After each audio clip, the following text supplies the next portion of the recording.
What does it mean to be human? In a philosophy standpoint, by me. Now, when you think about philosophy, you probably think something along the lines of a book, maybe a famous philosopher, or that homeless man talking nonsense on the corner. What element am I using in this concoction? What element am I holding in my hand? But it is a little bit more than that, with the ideas of knowledge, truth, the right and wrongs, your religion, maybe even the nature and meaning of your life. But enough of the definitions.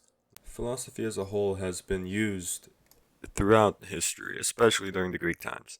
It's been used by people such as the great mind of General Sun Tzu, who deceived his enemies in the Battle of Beaujeu using philosophy, later writing the book The Art of War based on his tested expertise. Now, one wrong move, and the enemies thought it's bull, and he would have died, not making history, or making history of that one guy who died talking nonsense in the battle. But this one person who bested an army definitely shows you how philosophy played a strong part of human life. One great example of the current day's philosophy would have to be from Loyola University in Chicago, which has done a study about being human in a philosophical term, which, quote, the course considers the human person as a physical being, as knower, as responsible agent, as a person in relation to other persons, to society, to God, and to the end or purpose of human life. Phil 280 being human.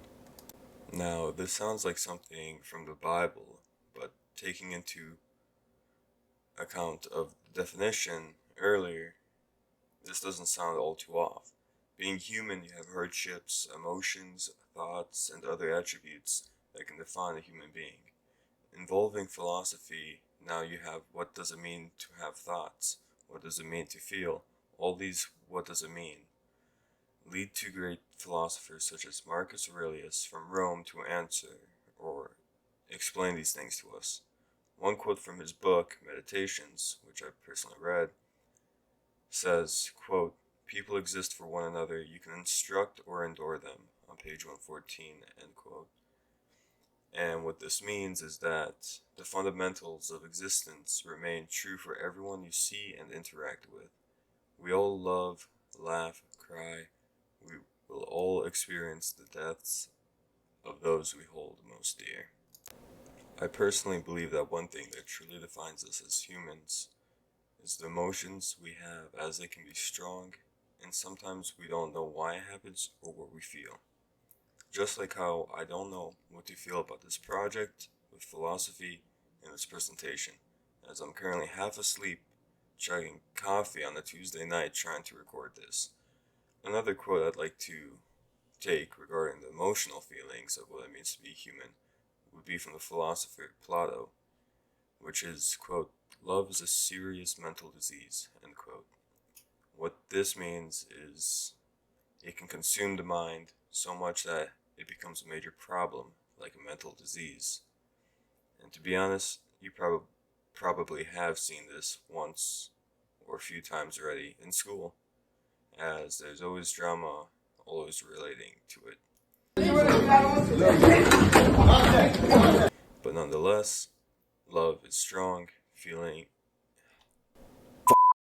Love is a strong feeling that everyone feels, whether it's for a partner, friend, or your teacher, which you should probably find someone younger. FYI.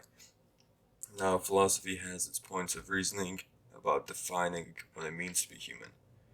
There have already been studies done before me and videos created about it, some from 8 years ago. But what I want you to take from this video is what it means to be human from a philosophical standpoint, which is emotions, mortality, your self awareness, rationality, and reasoning. Now, you don't have to go out and read books about it, because if you think about it, you've already experienced this all from your own standpoint. This is the end of my presentation. I would like to thank you for listening, sleeping, or going on your phone this whole time. But other than that, I hope you enjoyed the presentation.